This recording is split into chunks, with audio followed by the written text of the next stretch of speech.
لا حول ولا قوة إلا بالله العلي العظيم. بسم الله الرحمن الرحيم. الحمد لله الملك الحق المبين، والصلاة والسلام على رسول رب العالمين سيدنا ومولانا أبي القاسم محمد. صل على محمد وآل محمد وآله وإطرته الطيبين الطاهرين المعصومين الذين أذهب الله عنهم الرجس وطهرهم تطهيرا. اللهم صل على محمد وآل محمد. سيما للإمام المنتظر والحجة الثاني يشر أجل اللهم له الفرج، ولعنة الله على أعدائهم أجمعين. أما بعد، فقد قال الله الحكيم في كتابه الكريم: بسم الله الرحمن الرحيم. ومن تبعني فإنه مني، وقال واتبعوا ملة إبراهيم حنيفا. اللهم صل على محمد وآل محمد. حضرت ابراہیم کی شخصیت اور حضرت ابراہیم کا رتبہ، چہاردہ معصومین کے بعد اس کائنات کی افضل ترین شخصیت قرار دیا گیا، اور 1,24,000 انبیاء ہمارے رسول کے بعد سب سے افضل حضرت ابراہیم، چونکہ کربلا وَفَدَيْنَاهُ بِذِبْحٍ عَظِيمٍ، جو جہاد ابراہیم نے شروع کیا تھا اور ذبح عظیم کے حوالے سے پروردگار نے اس جہاد کو مؤخر کیا کربلا تک، تو چونکہ کربلا کے جہاد کا پہلا حصہ یا پہلا سرا وہ حضرت ابراہیم ہے، اس اعتبار سے مجلس کا آغاز ان کے نام سے ہوا، اور حضرت ابراہیم کے حوالے سے قرآن نے بہت سارے پیغام دیے ہیں، دو بہت اہم۔ پہلا تو آج کی مجلس کا اصل عنوان نہیں، ہاں میری زندگی بھر کی مجالس کا خلاصہ ہے، پہلا پیغام، لیکن وہ آج کی مجلس کا اصل عنوان نہیں، مگر قرآن کی آیت کا ایک جملے میں ترجمہ ہو سکتا ہے، اس لیے وہ پیغام بھی سامنے آ رہا ہے۔ سورہ ہے سورہ ابراہیم، آیت ہے آیت نمبر 5۔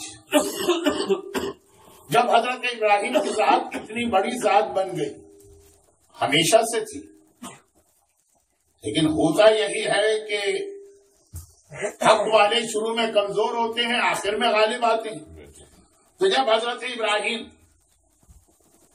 اس منزل پہ پہنچ گئے کہ اس وقت کی دنیا کا ہر شخص اپنا رشتہ ابراہیم سے جوڑنے پہ فخر محسوس کرنے لگا، یہ وہی ابراہیم ہے کہ جن کی جوانی یہ تھی کہ نمرود کی آگ میں پھینکا جا رہا، اور قوم اتنے جوش و خروش کے ساتھ ابراہیم کو سزا دینے میں دلچسپی رکھتی ہے کہ میری معلومات کے مطابق دنیا کی تاریخ میں یہ پہلا موقع ہے جب یہ جملہ آیا، یہ جملہ نمرود نے کہا کہ آگ میں جلاؤ۔ نمرود کسی عام انسان کا نام نہیں ہے، ایسا طاقتور بادشاہ ہے جسے ساری دنیا کی حکومت ملی ہوئی ہے۔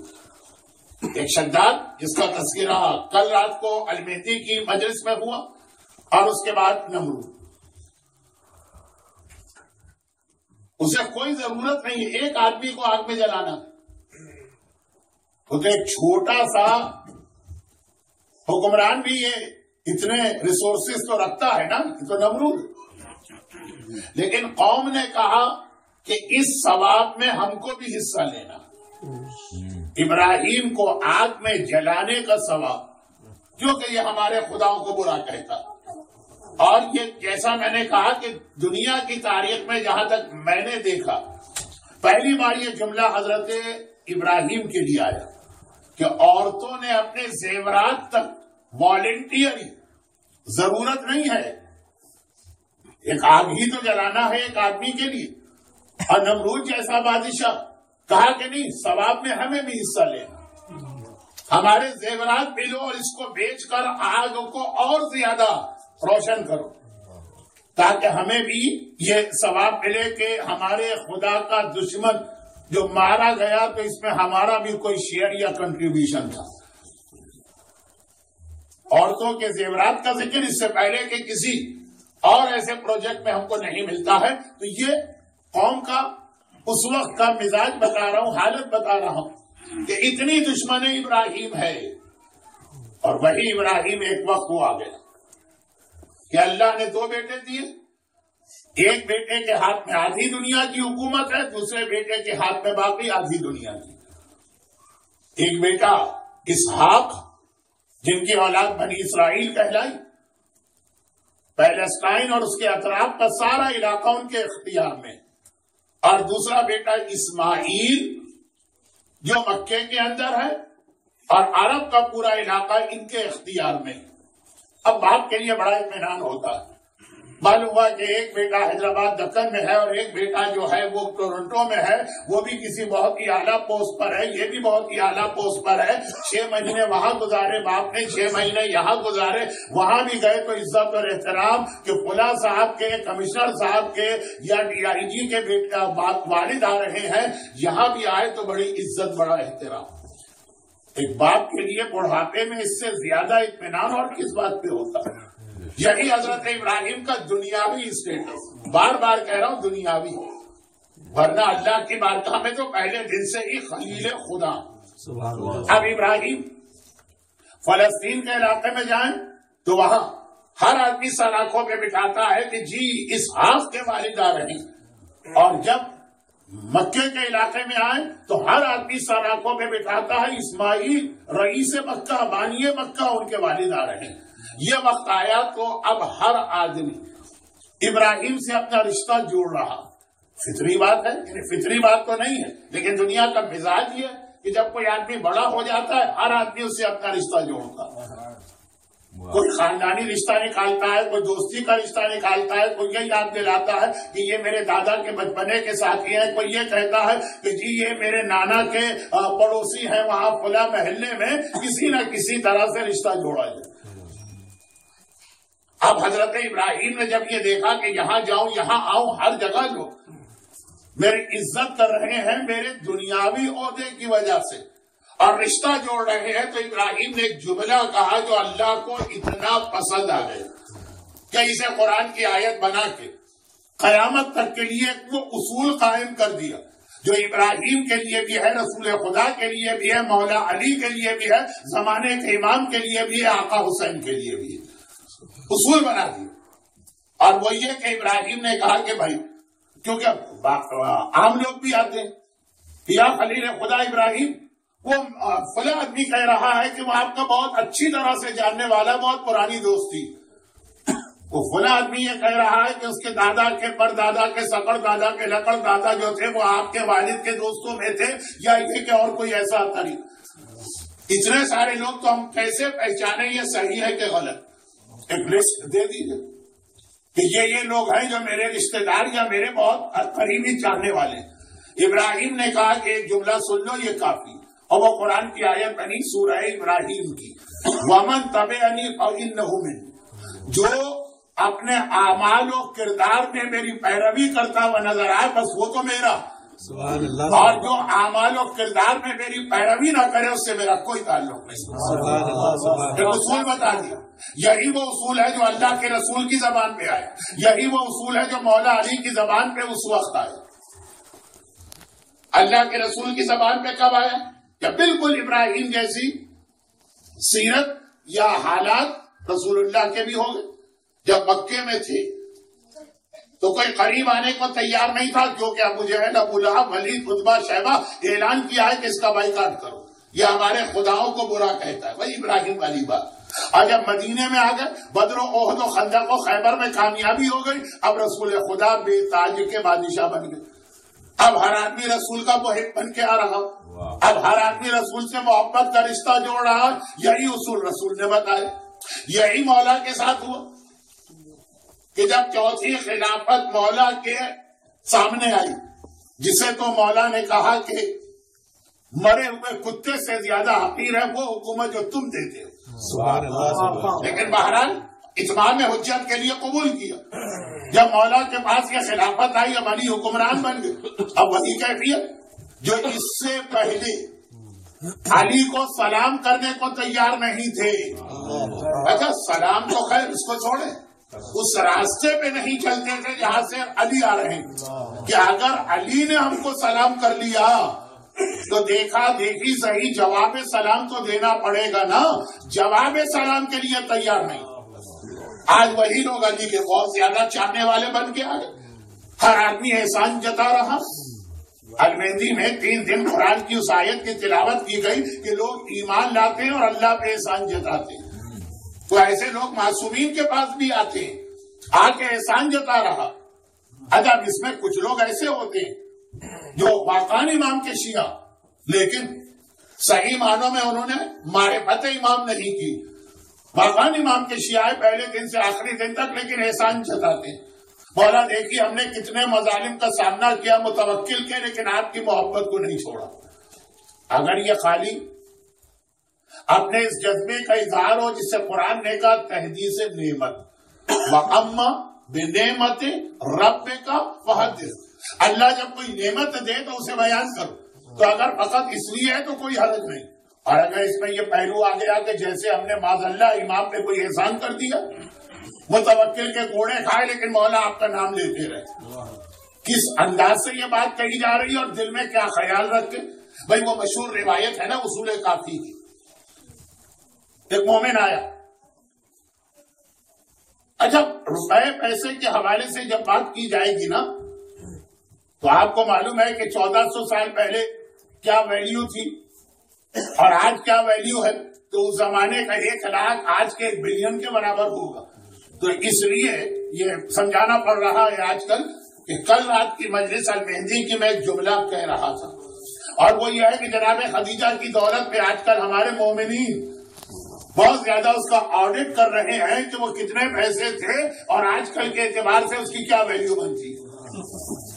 بھائی آج کل کے حساب سے حضرت خدیجہ کی دولت کا اندازہ نہیں ہوگا، ایک جو ذرا سا عقلی طریقہ ہے وہی اختیار کر لے کہ اس زمانے میں گولڈ کی پرائز کیا تھی اور آج کی پرائز کیا، پھر یہ دیکھیے کہ آج کی کرنسی کے اعتبار سے وہ کتنے بنتے ہیں۔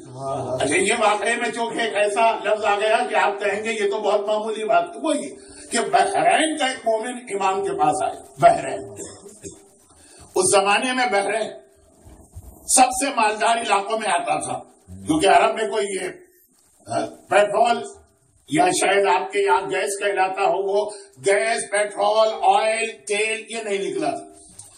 اور بحرین جو تھا یہ سمندر سے موتی نکالے جاتے تھے، بہت بڑی انڈسٹری تھی اور بہت قیمتی تھی۔ تو بحرین کا ایک مومن آیا، اس کا مطلب یہ ہوتا ہے جیسے آج کل ہم اپنی عوامی زبان میں کہتے ہیں، انڈیا کا نہیں پتا لیکن حیدرآباد دکن کے بارے میں سنا، کراچی کا تو پتا۔ جب کسی کی دولت کو ذرا مذاق اڑانے کے انداز میں کہا جائے تو کہا جاتا ہے جی وہ عرب شیخ آ رہے ہیں۔ اب وہ عرب شیخ کا مطلب ہی یہی ہے کہ جیبیں بھری ہوئی ہیں ان کی ڈالر اور پاؤنڈ اور درہم و دینار سے۔ حیدرآباد کے بعض علاقوں میں سنا ہے کہ اسی وجہ سے آ کے وہ بیچاری 18 سال کی بچیوں سے شادیاں کر کے چلے جاتے ہیں 1 سال والی، اور اس کے بعد پھر چھوڑ دیتے ہیں۔ خیر یہ تو میں کہاں بہک گیا، واپس آتا ہوں کہ جو آج عرب شیخ کا ایک کنسپٹ ہوتا، فرانس جیسے ملک نیس جیسے علاقے کا پورا بیچ پبلک کے لیے بند کر دیا کہ بھئی عرب شیخ آ رہے ہیں، یہ مکمل طور پہ پبلک پراپرٹی کو پرائیویٹ پراپرٹی بنا کے دے دیا گیا۔ وہ تو پھر آپ نے سنا کہ ہنگامہ ہوا اور احتجاج ہوا اور جو کچھ، تو خلاصہ یہ کہ اس وقت بحرین کا کوئی مومن، بحرین کا کوئی تاجر ہے، اس کی یہی حیثیت تھی جیسے 2 4 6 آئل فیلڈ کا مالک آ رہا، امام کے پاس پہنچے اور تنہائی تو نہیں ہے، ایسے امام کا کمرہ کھلا ہے، ہر آدمی آ سکتا، وہ بھی آ گئے اور سلام کر کے کہا کہ مولا میں زیارت کے لیے بھی آیا ہوں بحرین سے مدینہ. یہ زیارت خالی روزوں کی نہیں ہے، پہلی زیارت تو خود امام معصوم کی ہے. کہا کہ اگر وہ تمہارے سامنے نہ ہو تو ان کے روزوں کی زیارت کرو. سبحان اللہ. تو یہ تو بعد میں آئی، اصل تو چہرے کی زیارت ہے. جیسے پیغمبر کا اصل جملہ ہے کہ نظر الی وجہ علی عبادت، علی کے چہرے کو دیکھنا عبادت ہے. تو جب کسی نے کہا کہ مولا یا رسول اللہ وہ لوگ جو علی کے بعد دنیا میں آئیں گے علی کی زیارت نہیں کر سکتے، تو پیغمبر نے وہ جملہ کہا جس کے لیے آج آپ یہاں آئے ہیں کہ اگر چہرے کی زیارت نہیں کر سکتے تو ذکر و علی عبادت، جمع ہو کے ذکر ہی کر لو، یہی عبادت ہے.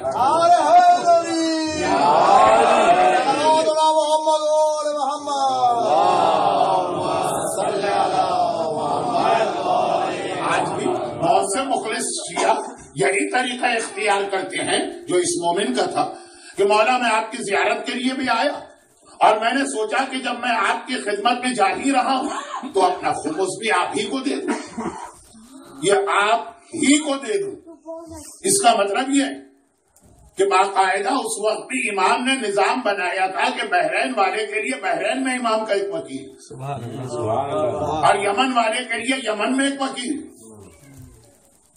اور بصرے والوں کے لیے پورا ایک نظام تھا. ہم کو معلوم ہی نہیں ہے، ہم تو اصول کافی کی آدھی ایک حدیث پکڑ لیتے ہیں کہ امام نے اپنے شیعوں پہ خمس معاف کر دیا، کیونکہ یہ آواز اردو دان طبقے میں پہلی بار شاید حیدرآباد سے ہی آئی تھی. اب تو خیر بہت پھیل گئی ہے یہ بات. آدھی حدیث یہ بھی المہدی کی ایک مجلس میں آئے گا کہ آدھی حدیث سے کیا قیامت ڈھاتی. پبلک کو اتنا تو پتا ہے کہ آدھی آیت لا تقربوا الصلاۃ، نماز کے قریب نہ جانا، وہ باقی آگے بھول جاتے ہیں کہ اس کے بعد قرآن کیا کہہ رہا. لیکن حدیثوں کے ساتھ بھی یہی ظلم ہو رہا. تو اب امام نے اپنے شیعوں پہ خمس معاف کر دیا. ایک حدیث کا آدھا جملہ لے کر اینٹی خمس لابی یا اینٹائی خمس لابی ہمارے درمیان، وہ تو ہمارے درمیان ہی کام کرے گی نا. خمس کو سوائے بہبان اہل بیت اور شیعان اہل بیت کے آج کل کوئی نہیں مانتا. تو خیر وہ آدھی حدیث، لیکن یہ بحرین کے مومن کا واقعہ بھی بتا رہا، خالی ایک واقعہ نہیں ہے لیکن یہ بھی بتا رہا کہ مولا جب میں آپ کی خدمت میں آ ہی رہا تھا زیارت کے لیے تو میں نے سوچا کہ اپنا خمس براہ راست آپ کے ہاتھ میں کیوں نہ دے دوں. جیسے آج کل جو لوگ زیارت کو جاتے ہیں اور خمس کو مانتے بھی، وہ اکثر مراجع کے پاس جا کے یہی کہتے ہیں کہ آپ کی زیارت بھی کر لی. اور جب یہاں آ رہے تھے تو ہم نے سوچا کہ اپنا خمس براہ راست آپ کو پہنچا دیا جائے. یہ طریقہ ہمیشہ سے رہا ہی ہے اور بہت بڑی رقم لے کے آیا. روایت یہ ہے کہ 80,000 یعنی اس کے پاس 4 لاکھ درہم کا پروفٹ ہوا اس زمانے. 4 لاکھ درہم اس زمانے. آج تو ایک مکان نہیں ملے گا مارکم میں شاید 4 لاکھ درہم کا. تو اس نے کہا کہ مولا 80,000 میرا خمس بنا، بہت بڑی رقم. اور میں اکثر یہ کہتا ہوں جس کے پاس سال کے آخر میں $100 بچے اسے $20 خمس دینا، اور جس کے پاس پرفیوم کے خالی ایک شیشی بچی تو اسے شاید $10 سے بھی کم خمس دینا ہوگا. اور اگر کسی بچے کے پاس اسکول کی کتاب یا کاپی میں سے کوئی خالی بچ گئی اس کو کا خمس دینا ہوگا. خمس کا دائرہ تو خالی کیش پہ نہیں ہے، اتنی ساری چیزوں پر ہے کہ حتیٰ جو ڈیٹ آف خمس ہے آپ کو اپنی گاڑی کا فیول ٹینک چیک کرنا ہے کہ اس میں کتنا پیٹرول یا گیس ہے، اس کا خمس دینا. تو یہ اس مجمع کے سامنے سے یہ بات کرنا اتنا فائدہ نہیں ہے. سب لوگ جانتے اور مانتے ہیں، اور جو جانتے اور مانتے نہیں ہیں ان کو بھی پتا کہ بانیہ مجلس میں جب اتنی بڑی غلطی کر لی کہ صادق حسن سے مجلس پڑھوائی تو باتیں تو یہی سننے کو ملے گی. اچھا، تو خلاصہ یہ ہے کہ خمس، لیکن یہ خمس دینا پھر بھی آسان ہے کہ $100 میں 20 نکال کے دے دی. اور جب یہی $100 والا کبھی کسی سال اسے $1,00,000 جسے آپ شاید آج کل 100,000 کہتے ہیں، لیکن جو نسل میرے سامنے وہ زیادہ کمفرٹیبل لاکھ میں ہی ہوگی اور میں بھی اسی میں ہوں. یا 1 ملین آپ کو کبھی پروفٹ ہوا اس میں سے $2,00,000 خمس نکالنا یہ بہت بڑا مسئلہ ہوگا. میں کتنے لوگوں کو اس ٹورنٹو میں جاتا ہوں جانتا ہوں. میں کب سے آ رہا ہوں؟ 1983 سے. تو کتنے سارے لوگ ہیں جن کے سارے حالات میرے سامنے ہیں کہ کبھی ایک مکان رہنے کو نہیں تھا, چھوٹے سے فلیٹ میں کرائے پہ رہتے تھے. آج ماشاءاللہ 2 3 4 پراپرٹیز. رہنے کا مکان ضرورت ہے, انویسٹمنٹ پراپرٹی ضرورت نہیں ہے. اس کا خمس دینا وہ لاکھوں میں بنتا. اب جا کے وہی $100 پہ $20 خمس دے دینے والا, اب جب اتنی بڑی رقم ہوتی ہے تو مسئلہ مشکل ہو جاتا ہے, پھر یہ رقم ہاتھ سے نکالنا مشکل. خیر اب یہ باتیں کہیں اور جا رہی ہیں, میں آ جاؤں تو یہ 80,000 درہم اس زمانے کے لے کے آئے, جو کم سے کم بھی آج کے اعتبار سے 8 ملین 10 ملین تو بنے ویلیو کے اعتبار سے. اور پھر امام کے سامنے یہ رقم رکھی, لیکن اس کا انداز بالکل ایسا بنا کہ جیسے یہ رقم خمس کی دے کر امام پر کوئی احسان کر رہا. کیا جاتا ہے کہ احسان کر کے جب ہم نے دیا ہے تو زندگی بھر یہ اپنی آنکھیں ہمارے سامنے بلند نہ کرنے پر, اور ہم جو کہیں فوراً ہماری بات مانیں. تو اسی انداز سے امام کے سامنے رقم رکھی. امام جلال میں آ گئے اور کہا کہ اٹھا کے لے جاؤ اپنا خمس, مجھے تمہارا خمس نہیں چاہیے. خمس دے کر تم ہم پر احسان نہیں کر رہے, خمس لے کر ہم تمہارے اوپر احسان کر رہے ہیں کہ جس کی وجہ سے 80,000 ہم نے لیے تو باقی جو تمہارے 3 سوا 3 لاکھ ہیں اس کی وجہ سے وہ پاک ہوئے اور تمہیں اس کو استعمال کا حق ملا ہے. یہ اگر ہم نہ لیتے تو وہ بھی حرام رکھتا.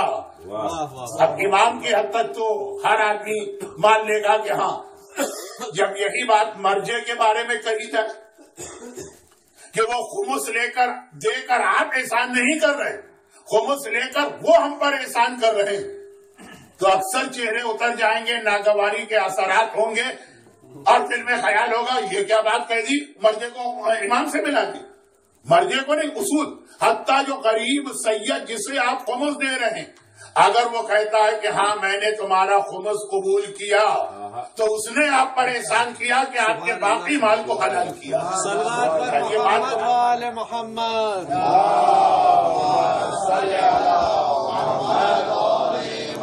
یہ اسی موضوع پہ چلا جاؤں تو بات کا تو رخ ہی بدل جائے گا. اگرچہ خمس بھی ہماری قوم کا اہم مسئلہ, خمس کی ادائیگی کا طریقہ کار بھی اہم مسئلہ. خمس دینے کے بعد یہ خیال بھی نہ آنے پائے کہ چلے مرجے سے تو ہمارا کہیں کانٹیکٹ ہوتا نہیں, غریب سیدوں سے تو ہوتا ہے نا, کہ پھر یہ توقع ہوتی ہے کہ یہ ہر چیز میں ہماری ہاں میں ہاں ملان. میں تو ایسے لوگوں کو جانتا ہوں پیسے والے کہ اس کو خمس دینا بند کر دیا جسے 10 سال سے دے رہے, کیونکہ جب وہ جماعت کے الیکشن میں کھڑے ہوئے یہ صاحب تو اس غریب نے ان کو ووٹ نہیں دیا.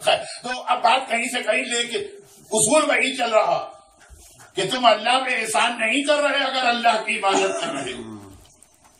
اور یہ تو کہ یہ والی آیت تو رات کو آ رہی ہے, اس لیے اس کی تو میں جانب جا بھی نہیں رہا ہوں. مولا جب بنو عباس, بنو امیہ, متوکل, صدام, حجاج, زیاد, یہ سب گردنیں کاٹ رہے تھے آپ کا نام لینے پر, ہم تو اس وقت بھی آپ کا نام لے رہے, اور انداز ایسا کہ جیسے نعوذ باللہ امام نے کوئی احسان کر دیا. اس وقت یہ ایک جملہ حدیث کا اور پھر قرآن کی آیت ہمارے سامنے ہے. میں اتنا زیادہ مجلس میں موضوع کو گھما دیتا ہوں کہ لوگ تو بھول جاتے ہیں کہ بات شروع کہاں سے ہوئی, لیکن الحمدللہ اب تک اللہ نے کم از کم اتنی میموری دی ہے کہ مجھے یاد رہتا ہے کہ بات شروع کہاں سے ہوئی. حضرت ابراہیم ایک زمانے میں سب سے کمزور تھے دنیاوی اعتبار, پھر حکمران بن گئے. رسول اللہ مکے میں کمزور تھے, پھر مدینے کے اندر بے تاج بادشاہ بن گئے, وہ بھی پہلے دن نہیں, خیبر کے بعد.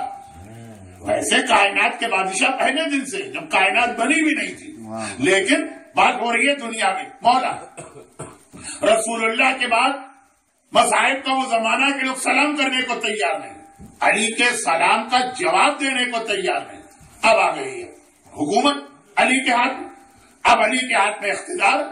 اب ہر آدمی آ کے کہتا یا امیر المومنین, میں تو آپ کا چاہنے والا, میں تو آپ کا ماننے والا, میں نے تو اس وقت بھی آپ کا نام لیا جب زبانیں کٹ رہی تھی, اور میں نے تو اس وقت بھی آپ کا نام لیا جب گردنوں پہ تلوار تھی. اچھا علی تو جانتے ہیں نا، مسئلہ ہوا علی کے عام شیعوں کے لیے، سلمان جیسوں کے لیے، ابو ذر جیسوں کے لیے، عمار جیسوں کے لیے، کہ مولا یہ اتنے سارے آپ کے چاہنے والے کہاں سے نکل کے آ گئے؟ اگر یہ تھے اتنے چاہنے والے تو ان ظالموں کو یہ ہمت کیسے ہوئی کہ آپ کا حق چھینے اور آپ پہ ظلم کرے؟ یہ تھے کہاں جو آج ہر آدمی کہہ رہا ہے میں تو علی والا، میں تو علی والا؟ تو مولا ہمیں کوئی ایسا اصول بتا دیجیے. اب ہر دفعہ تو ہم آپ کے پاس آ کے نہیں پوچھ سکتے کہ وہ فلاں ابن فلاں ہمارے پاس آیا ہے وہ کہہ رہا ہے آپ کا شیعہ. تو ایک اصول بتا دیجیے کہ ہم پہچان لیں. جیسے ظہور امام کے بعد ہر مومن کی پیشانی پہ لکھا ہوا آ جائے گا ھذا مومن، اور ہر غیر مومن کی پیشانی پہ لکھا ہوا آ جائے گا ھذا کافر. روایت میں ہے نا کہ جب امام کا جہاد چلے گا تو ہر جگہ خود تو زمانے کے امام جائیں گے نہیں، خود تو امام اپنے کیپٹل کوفے میں بیٹھیں گے. اب زیارت بھی آج کل لوگ بہت کر رہے ہیں، اور ویسے بھی مجلسوں میں ذکر زیادہ ہے. ہر ایک کو پتا ہے کہ امام کا کیپٹل کوفہ ہوگا، اور امام کا خزانہ مسجد سہلا، اور امام کے رہنے سونے کی جگہ کربلا، اور امام کے دفن کی جگہ مسجد النبوی. یہ چار باتیں بہت زیادہ آج کل مجلسوں میں بھی آتی ہیں، اور چونکہ لوگ زیارت کے لیے جاتے ہیں تو بتایا جاتا کہ بھائی یہ مسجد کوفہ کو پہچان لو، یہیں پر تو امام آ کے بیٹھیں گے اور فیصلے کریں گے. جہاں مولا بیٹھ کے فیصلہ کرتے تھے وہ جگہ اب تک ہے نا. کہا کہ یہی تو امام کی بیٹھنے کی جگہ ہوگی. تو یہ چیزیں ہر ایک کو معلوم، تو خود زمانے کا امام وہاں پہ ہوگا. فوج جائے گی ہر جگہ. اچھا جس علاقے میں امام کی فوج پہنچے گی، کینیڈا بھی آئے گی، نارتھ امریکہ میں بھی ہر جگہ پہنچے گی، انڈیا، پاکستان، یورپ، ہر جگہ. اب وہاں مسئلہ یہ ہوگا کہ امام کی فوج کا ہر سپاہی تو علم غیب نہیں رکھتا. اب جب امام کی فوج پہنچی، میں امام کے جہاد کی طرف آنا نہیں چاہتا کیونکہ یہ اتنا لمبا موضوع کہ پوری مجلس میں ہی چلا جائے گا، تو میرا اصل موضوع جس سے بات شروع کی تھی وہ رہ جائے گا. تو بہت مختصر سی بات کہ اب جہاں جائیں گے وہاں یہی مسئلہ ہو کہ وہاں کے جو لوگ ساری زندگی امامت کی مخالفت کرتے رہے اور ساری زندگی دشمنی کا اظہار کرتے رہے، وہ بھی امام کے شیعہ بن کے آ جائیں گے. اب یہ فوج، امام کی فوج امام سے شکایت کرے گی، فریاد کرے گی، اپنا پرابلم بتائے گی کہ مولا ہم کیسے اپنا جہاد آگے بڑھائیں. وہ آپ والا مومن ہے تو تلوار رک جاتی، لیکن ایسا نہ ہو کہ ہم اپنی کم علمی کی وجہ سے کسی مومن کا خاتمہ کر دیں. جیسے پیغمبر نے کہا تھا نا اس صحابی سے جس نے میدان جنگ میں اس کو قتل کر دیا جس نے کہا میں مسلمان. تو صحابی رسول نے کہا وہ جھوٹ بول رہا تھا، خالی تلوار دیکھ کر اس نے اسلام قبول کیا. پیغمبر نے کہا کیا تم نے اس کا دل چیر کے دل کو دیکھا تھا؟ تو اب یہ امام کی فوج کی شکایت ہوگی کہ مولا جہاں جہاں جاتے جہاد شروع ہوتا ہے، تلوار نکلتی ہے، سامنے والا کہتا ہے میں تو تمہارے شیعہ بھائی، میں تو امام کا ماننے والا. تو مولا کوئی طریقہ بتا دیجیے نا کہ آپ پہچان سکیں. تو اس وقت پھر امام یہ طریقہ بتائیں گے کہ مومن کی پیشانی کو غور سے دیکھو، وہاں لکھا نظر آئے گا ھذا مومن، اور غیر مومن کی پیشانی کو دیکھو، لکھا نظر آئے گا ھذا کافر. اب اس میں آپ کے ذہن میں بہت سے سوالات آئیں گے، لیکن فی الحال ایک مجلس میں اتنے سوالات کا جواب دینے کی گنجائش نہیں. لیکن بات میں یہ کہہ رہا ہوں یہ عقلی بات اگر مولا کے صحابیوں نے یہ سوال مولا سے کیا تو اپنی جگہ یہ سوال بالکل جینین سوال ہے کہ ہم کیسے پہچانے. دل میں ڈر بھی پیدا ہوتا کہ یہ اپنے آپ کو شیعہ کہہ رہا ہے، واقعا شیعہ ہے، اور ہم اس کو نہ سمجھے تو گناہگار ہو جائیں گے. اور کبھی یہ بھی خیال ہوتا ہے کہ آج آپ کے ہاتھ میں حکومت ہے تو یہ اسی لعنت میں اپنا رشتہ آپ سے جوڑ رہا ہے، کیونکہ اگر اتنے شیعہ تھے آپ کے تو اتنا ظلم آپ پر ہوا کیسے اس سے پہلے؟ وہ کہاں تھے؟ نظر کیوں نہیں آ رہے تھے؟ امام نے اصول بتا دیا، اور وہی اصول جو حضرت ابراہیم نے بتایا کہ اگر کوئی اپنے آپ کو شیعہ کرے تو یہ دیکھ لینا وہ ہمارے سیرت و کردار کی پیروی کر رہا ہے کہ نہیں.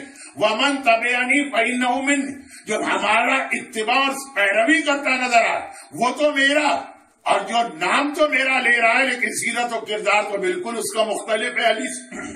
یہ رسول اللہ نے کہا، یہ ابراہیم نے کہا، یہ مولا علی نے کہا بلکہ کیسے پتا چلے کہ مجلس میں پڑھ رہا ہوں، لیکن اور بلکہ جب تک کہ مجلس میں نہ آئے، میں لوگوں کو یہ جملہ سمجھ میں بھی نہیں آیا ہوں۔ بلکہ ابراہیم کے زمانے میں کسی نے کہا میں ابراہیمی ہوں، اور سیرت اور کردار میں بالکل ابراہیم کے مخالف، ابراہیم نے یہ کہہ کے بات چھوڑ دی کہ یہ نہیں، ختم۔ رسول اللہ کے زمانے میں جنہوں نے کہا ہم آپ کے ہیں، حکومت کے لالچ، پیغمبر نے کہا یہ میرا نہیں ہے، بات ختم ہو گئی۔ اتنے منافقین مدینے میں رہے اسی لیے کہ چھوڑ دی۔ مولا کے زمانے میں کسی نے کہا کہ میں آپ کا شیعہ ہوں، اور وہ اپنے سیرت و کردار میں علی جیسا نہیں تھا، مولا نے چھوڑا نہیں ہے، مولا نے گرفتار کر کے اس کو پنش کیا اور کوڑے مارے باقاعدہ۔ اور یہ جملہ دعائے ندبہ میں بھی ایک حوالے سے آیا، لا تاخذہ لومۃ لائم، جہاں حق کی بات آتی ہے علی کسی کے ملامت کی یا برا بھلا کہنے کی یا اینٹی پروپیگنڈے کی پرواہ نہیں کرتے، حکم خدا پہ عمل کرواتے ہیں۔ تو اب علی نے سزا دی ہے، اور یہ کہہ کے سزا دی ہے کہ یہ سزا میں تمہیں دے رہا ہوں جھوٹ بولنے کی۔ اسلام میں جھوٹ بولنے کی بھی سزا، جو دن اور رات ہر مومن سمجھتا ہے کہ جھوٹ تو خیر مذاق میں معاف ہوگا یا ویسے معاف ہوگا نہیں ہے، لیکن بات موضوع ابھی تو آیت کے ترجمے پر میں الجھا ہوا ہوں۔ مولا نے بھی یہی کہا، مثلا وہ نوجوان جو بے پردہ عورتوں کو دیکھ رہا تھا، شیعہ کا نعرہ لگا رہا تھا، علی نے کہا کوڑے مار۔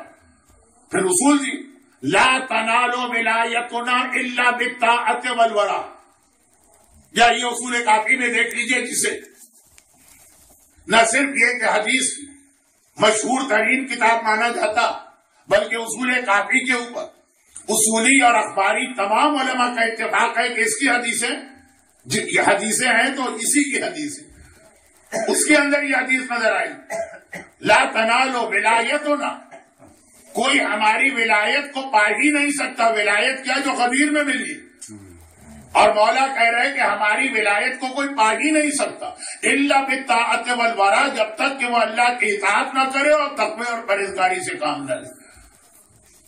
اس نے نماز قضا کی، علی نے یہ کہہ کے کوڑے نہیں مارے کہ میں تمہیں بے نمازی کی سزا دے رہا ہوں، میں تمہیں جھوٹ بولنے کی سزا دے رہا ہوں۔ تو اب یہ اصول ابراہیم کے زمانے سے چلا۔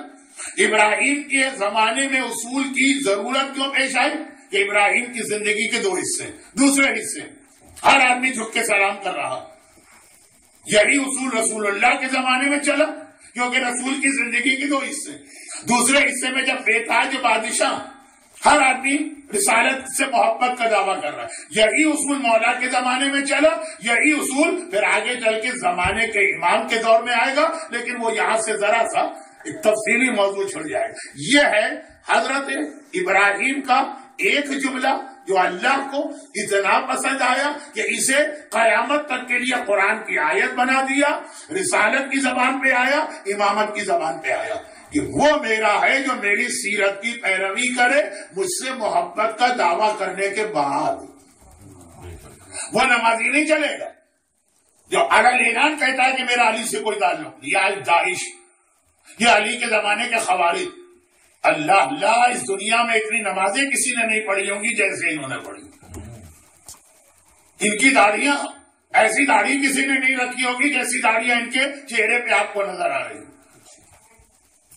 ان کا مالک کافر تک سے اپنے آپ کو بچانا، جب خباب ابن عرط جیسے عظیم صحابی، مولا کائنات نے خباب ابن عرط کا قصیدہ نہج البلاغہ میں پڑھا، رسول اللہ کا یہ ایسا عظیم صحابی تھا۔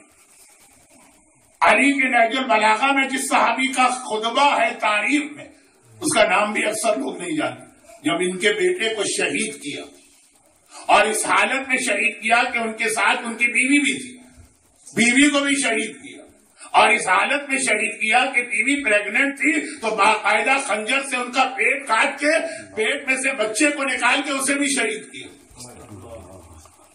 اور اس تمام شہادتوں کے درمیان کسی کو بھوک لگی انہیں خارجیوں میں قریب ایک کھجور پڑی تھی، اس نے اٹھا کے منہ میں ڈالی، یہ سارے شہید کرنے والے چیخ اٹھے، حرام حرام حرام۔ تمہیں کیا پتا یہ کس کا مال ہے؟ اگر کسی مسلمان کا مال ہے، کھجور تم نے منہ میں رکھ لی، گناہگار و قیامت میں جواب دینا پڑے۔ سامنے یہودی کا باغ تھا، پانی کی نہر تھی، ذرا پانی لیا نے قریب کہا کہ ذرا پانی پینے کی اجازت، اس جگہ تم اجازت مانگ رہے ہو، لے لو، کہا کہ نہیں تم یہودی صحیح لیکن جزیہ دیتے ہو تو کافر ذمہ ہو، تمہارے اس پانی کا احترام، کہ اللہ اس پانی کا اتنا احترام، اور جو پیٹ چاک کر کے میری آنکھوں کے سامنے اس بچے کو نکال کے نوکے نیزہ پہ بلند کیا۔ دیکھیے ایسا حقوق الناس کا احترام، اتنا نماز، ایسی داڑیاں، اور چونکہ ان کے لباس کی تفصیل نہیں ہے لیکن یقین ہے کہ ٹخنوں سے اونچی شلوار یا کرتا جو بھی ان کا ہوگا صوفیہ دشدانہ، لیکن اس وقت قبول ہے کہ جب علی کی محبت کے بعد یہ بات کرے تو علی نے کہا ہماری محبت کہراؤ، پھر دیکھو اس کا کردار۔ خالی علی نے نہیں کہا، ابراہیم سے سلسلہ شروع ہوا، زمانے کے امام تک چلا، مگر یہ آج کا موضوع ضمناً بن گئے، اصل چیز تو اس کے بعد کی آئے۔ تو حضرت ابراہیم کی زندگی کے دو حصے، اور دوسرے حصے میں وہ اصول بتایا جس کی ضرورت ہی دوسرے حصے میں تھی۔ جب نمرود کی آگ میں پھینکے جا رہے تھے تو قوم میں جو چند مخلص ابراہیم کے ماننے والے تھے وہ بھی تقیے کے عالم میں چلے گئے، جو تھے ماننے والے وہ بھی کہنے کی ہمت نہیں کر رہے۔ تو ضرورت دوسرے زمانے میں پڑی جب ابراہیم دونوں علاقوں کے بادشاہ، یعنی بادشاہ کا مطلب بادشاہ کے والد ہیں، باپ ہیں، مگر ابراہیم کا یہ اصول اپنی جگہ، قرآن نے اس کے بعد ایک بہت اہم پیغام ہم کو دیا۔ ابراہیم کی شخصیت کو پہچانا، جوانی سے لے کے بڑھاپے تک کس طرح سے انہوں نے دین خدا کی خدمت کی ہے۔ وَاتَّبِعُوا مِلَّتَ إِبْرَاهِيمَ حَنِيفًا، دیکھو تم لوگ ابراہیم کی پیروی کرو، حتیٰ خود رسول اللہ کو آیت میں حکم ملا ابراہیم کی پیروی کرو۔ ابراہیم کی سیرت ہے کیا جس کی پیروی کرنا؟ اس سیرت کی صرف ایک جھلک دکھانا ہے آج کی۔ اب مجلس شروع ہو رہی، اپنے اسٹاپ واچ کو اب 0 پہ کریں، اب سے ٹائم شروع ہو رہا۔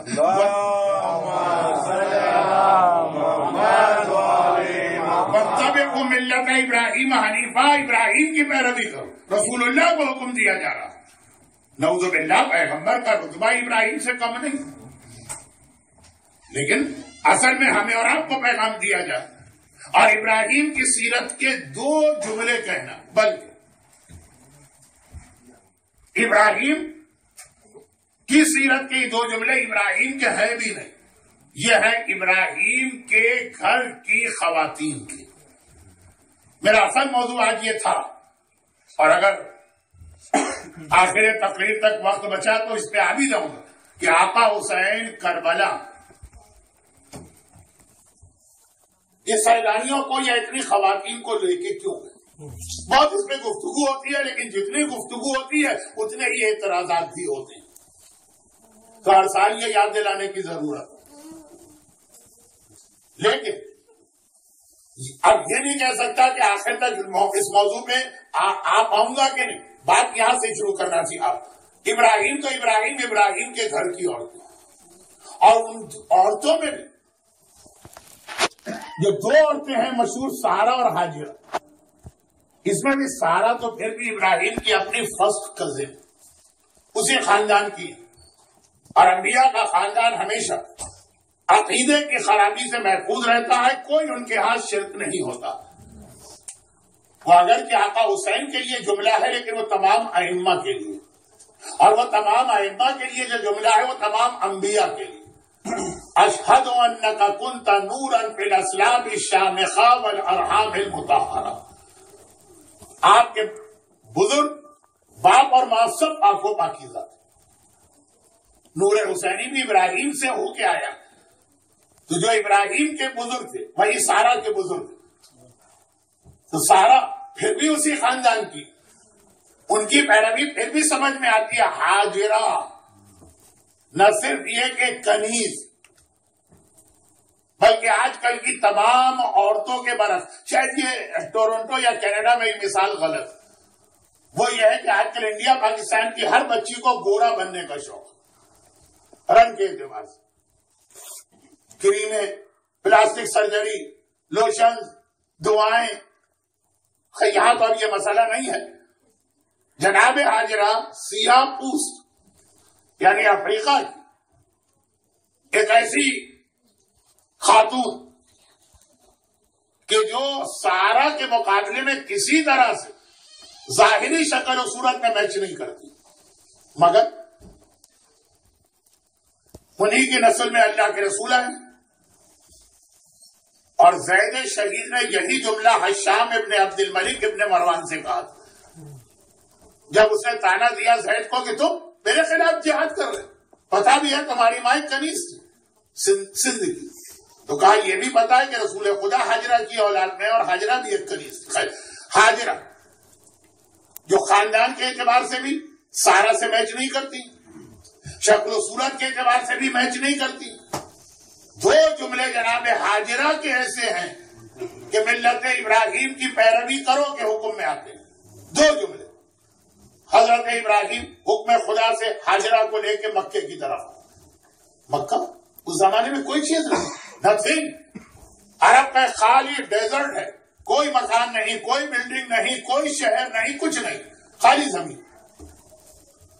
لے کے آئے جہاں پہ آج زمزم کا کنواں ہے، خانہ کعبہ سے 20 میٹر دور.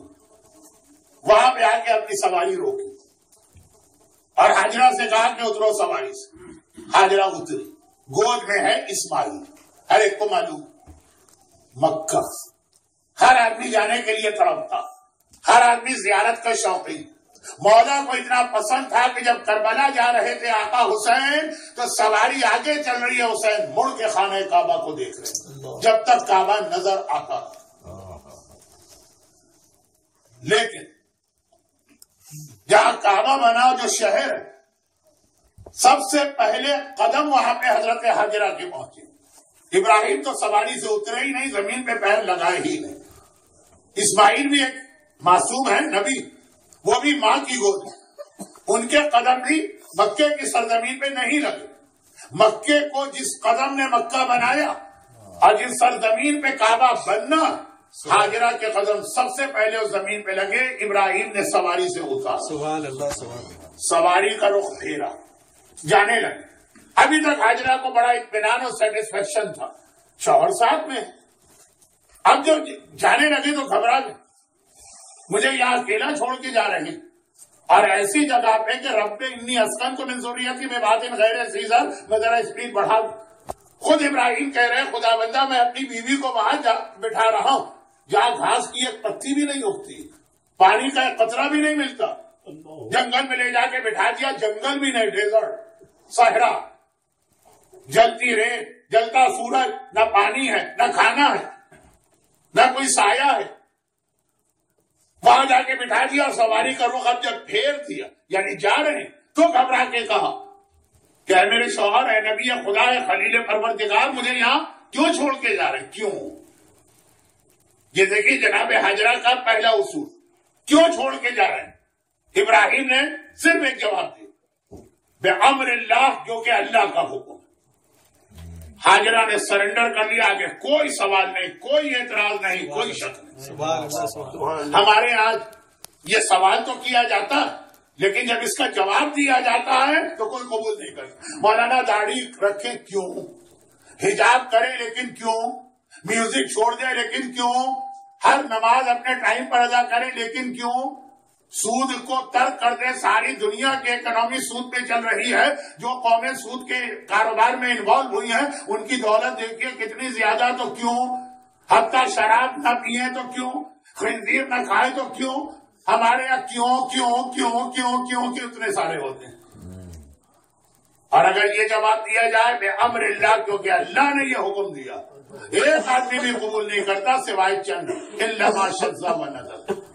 حاجرہ نے کتنا اہم اصول بتایا کہ کیوں اور کیا کرنے کی ضرورت نہیں ہے. جب پتہ چل جائے یہ حکم خدا ہے تمہیں آنکھیں بند کر کے مان لینا. چاہے تمہیں ایک صحرا میں بغیر پانی کے، بغیر غذا کے، بغیر سائے کے، بغیر کسی ساتھی کے بٹھا دیا جائے، حکم خدا ہے تو جا کے بیٹھنا.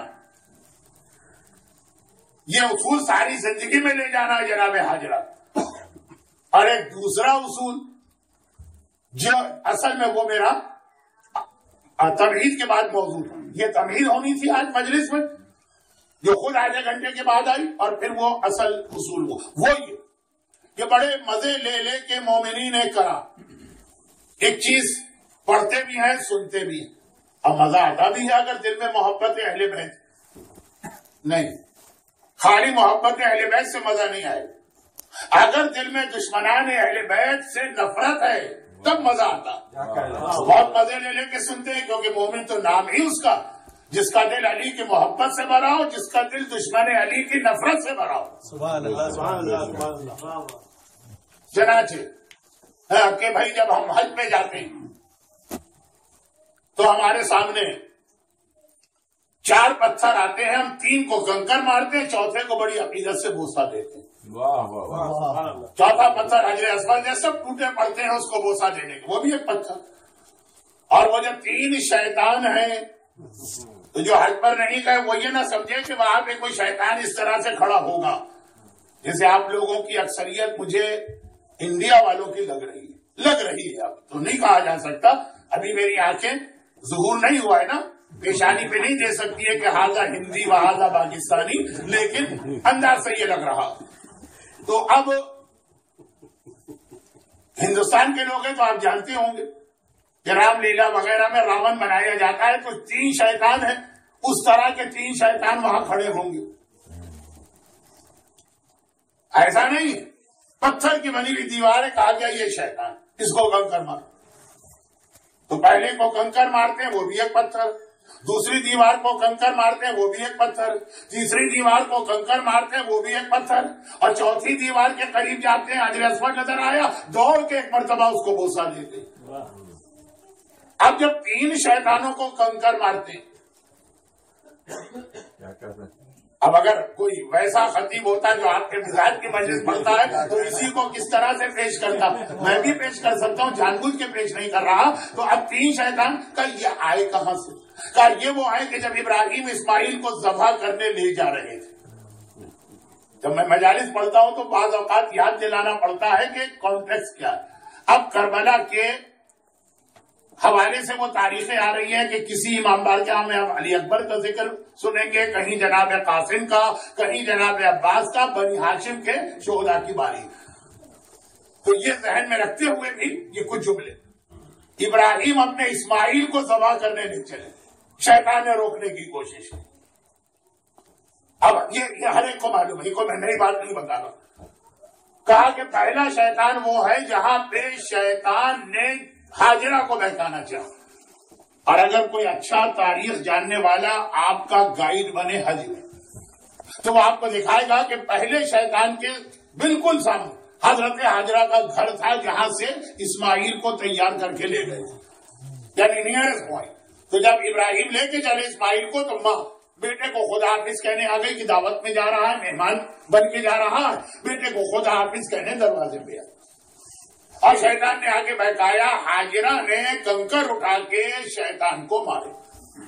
اب وہ پھر ذاکری کا نقطہ کہ ہاجرہ نے پہچانا کیسے کہ یہ شیطان، وہ اس کے 2 جملوں سے پہچانا کہ نبی کی بیوی سے کہہ رہا ہے گھر سے باہر نکلو، اور نبی کے بارے میں کہہ رہا ہے ان کا دماغ ذرا چل گیا ہے، اس لیے کہتے ہیں مجھے حکم خدا ملا.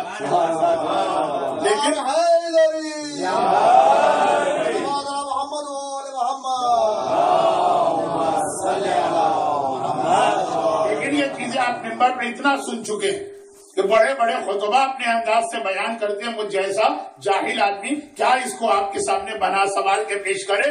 اصل چیز یہ کہ شیطان نے قربانی کو روکنا چاہا تو ابراہیم کے پاس کیوں نہیں گئے؟ اصل تو ابراہیم ہے نا، یا چلو اسماعیل کے پاس چلا جاتا، وہاں کیوں نہیں گیا؟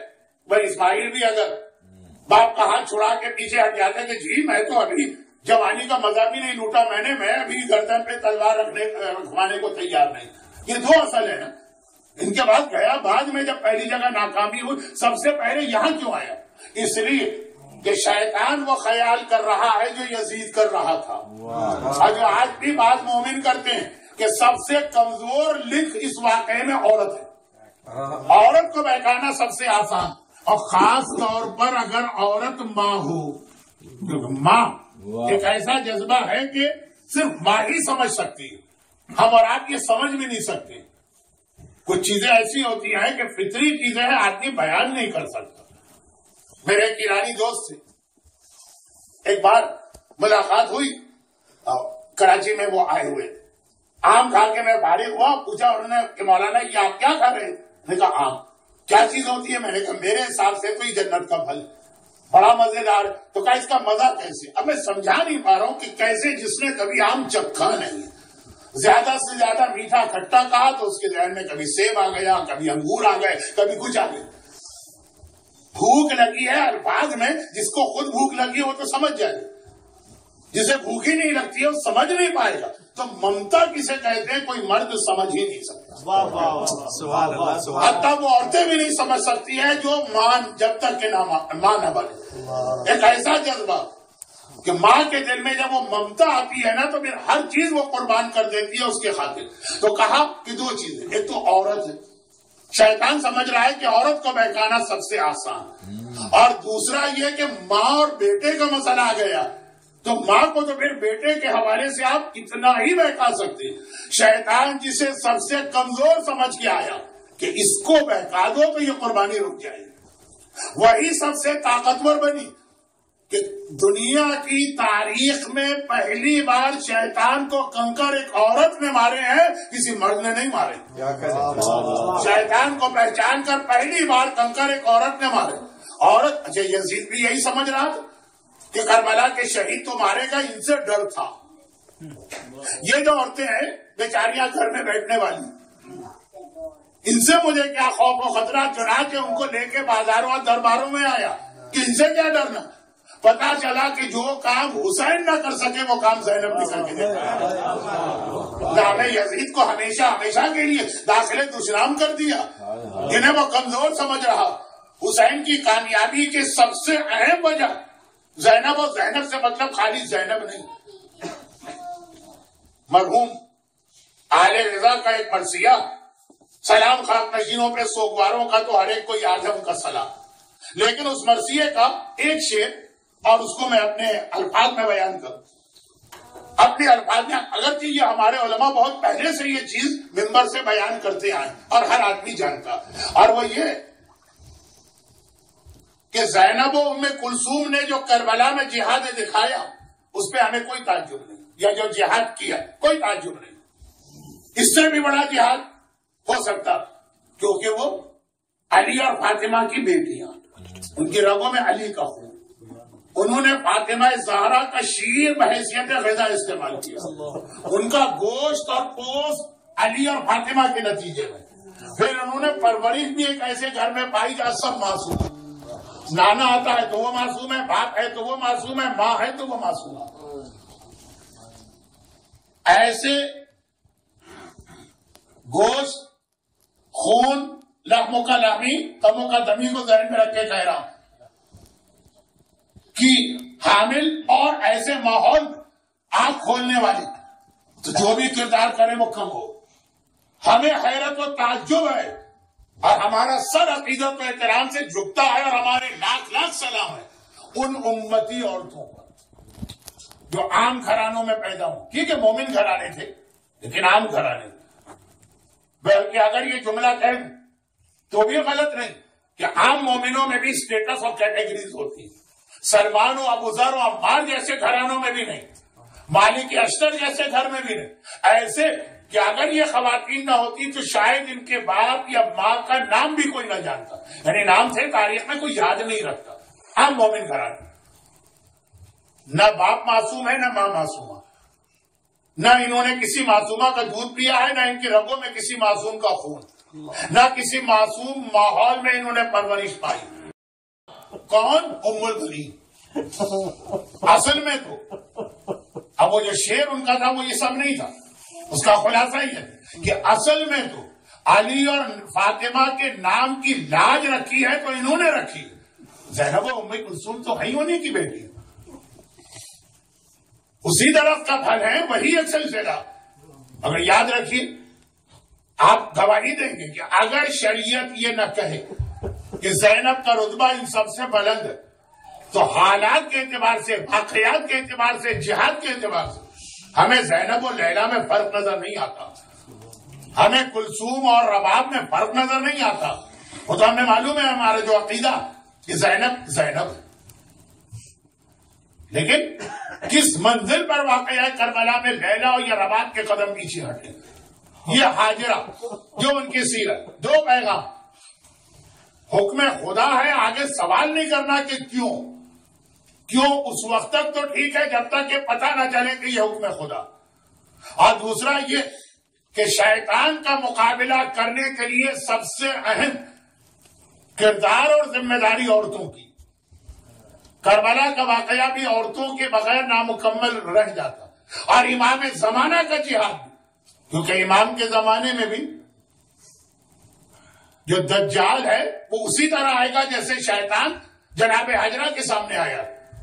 جو میں نے کہا نا کہ وہ سینگ وینگ لگا کے یا راون بن کے نہیں آئے گا، نو منہ والا یا اس طرح کا نہیں، بہت ہی مقدس بوڑھا بن کے آئے. کیا حجرہ اس کی بیٹی لگے تو وہ بیٹی بیٹی کہہ کے بات کر رہا. دجال بھی اسی طرح آئے. ہم اور آپ دجال کو نہیں پہچان پائیں گے، ہمارے یہاں کی عورتیں پہلے پہچانیں. اگر سیرت حاجرہ پہ چل رہی ہے، اگر سیرت زینب پہ چل رہی ہے، اگر سیرت لیلا پہ چل رہی ہے. اور جیسا کہ میں نے کہا کہ کوئی فرق ہمیں نظر نہیں آتا، چنانچہ یہاں پہ اختتام کی منزل پہ آ جاتا ہوں، اور وہ یہ کہ بلکہ، پھر وہ آ گیا بلکہ، لیکن یہ آخری بلکہ کربلا کی بیویاں کو ایک خاص کانٹیکس میں حاجرہ سے بھی ہمیں آگے نظر آ رہی، اس اعتبار سے کہ حاجرہ اپنے اسماعیل کی قربانی کے لیے تیار تو ہیں، لیکن جب اسماعیل زندہ آ گیا خالی گلے کی ذرا سی کھال کٹی بھی نظر آئی. وہ تو سمجھ رہی تھی آئے گا ہی نہیں، باپ لے کے گیا ہے ذبح کرنے، آ گئے. خوشی کی بھی کیا حالت ہونی چاہیے وہ تھی. گلے سے لگایا، بوسہ دے رہی، پیشانی کو بوسہ دی، آنکھوں کو چوما، ہونٹوں کو چوما، جس طرح ماں بیٹے کو چومے گی، گلے تک پہنچ. بیٹا یہ کھال کیسے کٹ گئی؟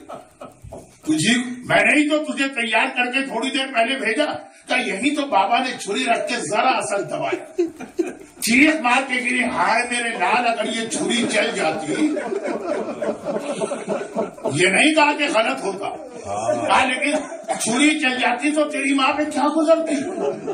اور خج کھا کے گری، 21 دن اسی حالت، بیماری کی حالت میں رہی، اسی میں انتقال کر گیا. یہ حاجرہ اتنی اہم شخصیت کہ میری آدھی مجلس کا عنوان حاجرہ، مگر ماں تھی برداشت نہ کر سکتی. لیکن کیا لیلا کے ہاتھ کوئی نظر آئے گا کہ اکبر کو دیکھ کے کہیں کہ ہائے میرے اکبر بیٹے کے گلے پہ چھری چل جائے تو ماں پہ کیا گزرے گی؟ کیا زینب کے یہاں آپ کو یہ نظر آئے گا جملہ؟ کیا رباب کے یہاں جس کا ششماہا اس طرح مارا گیا کہ یزیدی رو دیے؟ یہ فخر حاجرہ بنی کربلا کی یہ بیویاں نہ صرف یہ کہ اپنے لال لٹا دیے بلکہ کس خوشی کے عالم میں لٹائے. بلکہ اگر کبھی کسی بیوی کو ایسا لگا کہ شاید میرا بیٹا نہ مارا جائے تو وہ اتنی غمگین نظر آ رہی ہے کربلا میں. کیا میں فاطمہ کے سامنے سرخرو نہیں ہوں؟ کیا میرا لال قربان نہیں ہوگا؟ یہ دو بیویوں کے لیے جملہ آتا ہے نا جو آپ رات کی مجلسوں میں سنے. ایک ام فروا تھی جو پریشان تھی، ایک رباب تھی، میرا بیٹا اتنا چھوٹا ہے یہ تو نہیں جا سکتا مختلف. یہ فخر حاجرہ. مگر کربلا کی یہ ساری بیویاں جنہوں نے اپنے لال قربان کیے یہ خود کربلا میں تھی، اور ایک بیوی ایسی ہے جو کربلا سے بہت دور مدینے میں تھی، اور اسے بھی ہر وقت ایک فکر و پریشانی بھی تھی. جب زینب کبریٰ مدینے آئی تو ام البنین نے پہلا سوال یہ کیا تھا، زینب بیٹی اتنا بتا میرے عباس نے میرے آقا پر اپنی جان قربان کی کہ نہیں؟ دیکھیں ام البنین بھی اسی کیٹیگری میں آتی، وہ زینب نہیں ہے، وہ کلثوم نہیں ہے. ہاں لیکن ام البنین کے ساتھ ایک مسئلہ اور ہے. ام البنین کے ساتھ ایک مسئلہ اور، وہ لیلا یا رباب کے حوالے سے ہمیں کتابوں میں نہیں ملا، وہ یہ کہ ام البنین کی سمجھ میں یہ نہیں آ رہا کہ میرا عباس کیسے مارا گیا، یہ سمجھ میں نہیں آ رہا۔ کیوں سمجھ میں نہیں آ رہا؟ وہ واقعات سن لیجیے۔ مروان کا واقعہ ایسا دشمن اہل بیت، کہتا ہے بعد واقعہ کربلا ایک بار میں اس علاقے سے گزر رہا تھا جہاں قبر فاطمہ، کہ میں نے دیکھا کہ سامنے، بالکل سامنے ہی محلہ بنی ہاشم، ایک گھر کا دروازہ کھلا، ایک بہت ہی ضعیف خاتون، سر سے پیر تک سیاہ پوش، ہاتھوں میں عصا لے کر مشکل سے چلتی بھی آ رہی، اور اپنے آپ کو قبر فاطمہ پہ گرا دیا، اور اس کے بعد کہا کہ شہزادی میں آپ کو آپ کے بیٹے عباس کا پرسہ دے دیا۔ مروان حیران ہو گئے۔ ایک بار قریب جو لوگ تھے ان سے کہا کہ بھائی ہم تو خیر، ہمارا بنی ہاشم سے کوئی تعلق نہیں، ہمیں بھی پتا ہے کہ عباس فاطمہ کا بیٹا نہیں ہے، ام البنین کا۔ یہ کون عورت ہے کہ نکلی محلہ بنی ہاشم سے ہے، آج نے اتنا رشتہ بھی نہیں معلوم۔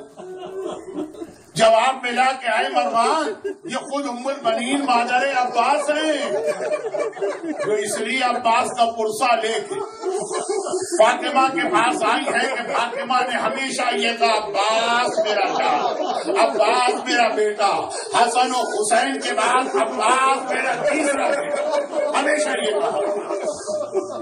لیکن قبر فاطمہ پر پرسہ دینے کے بعد ام البنین چہرہ بلند کرتی اور ایک مرتبہ کربلا کا رخ کرتی اور کہتی عباس بیٹا ساری دنیا مجھے آ کے تیرا پرسہ دیتی، خود ام البنین پرسہ لے کے گئی ہے لیکن کہہ رہی ہے دنیا مجھے آ کے پرسہ دیتی، اور میں ہر ایک کا پرسہ سنتی ہوں، لیکن دل میں خیال آتا ہے کہ یہ لوگ شاید ان کو کوئی غلط فہمی ہو رہی، میرا عباس مارا جا ہی نہیں سکتا، کیونکہ میں نے تجھے پالا ہے، میں نے تجھے دودھ پلایا ہے، مجھے پتا ہے تو علی حیدر کرار کا بیٹا ہے، اس دنیا میں وہ کون پیدا ہو گیا جو عباس کو مارے؟ شاید ان کو دھوکہ ہو رہا ہے، کوئی غلط فہمی، کوئی مس انڈرسٹینڈنگ، لیکن اے عباس پھر میں یقین کر لیتی ہوں میرا عباس مارا گیا۔ اچھا پہلی بات تو ہم اور آپ بھی مانتے کہ عباس کی بہادری کو دیکھیں تو اس کائنات میں کون ہے جو عباس کو شہید کر سکتے، لیکن کہتی ہے پھر میں یقین کر لیتی ہوں۔ کب یقین کرتی ہوں؟ جب میں یہ سنتی ہوں کہ سکینہ کے رخسار پہ تماچے، میرا عباس زندہ ہوتا تو سکینہ کے رخسار میں تماچے نہیں لگ سکتے، پھر میں یقین کر لیتی ہوں۔ جب میں یہ سنتی ہوں کہ میرے امام وقت سجاد کی کمر پہ کوڑے مارے گئے، اگر میرا عباس زندہ ہوتا تو مجال تھی کسی میں کہ امام زمانہ کی کمر پہ کوڑے مارتا؟ نہیں، سب سے بڑھ کر یہ کہ میں یقین کر دیتی ہوں میرا عباس مارا گیا جب میں یہ سنتی ہوں میری شہزادی زینب کی چادر چھن گئی۔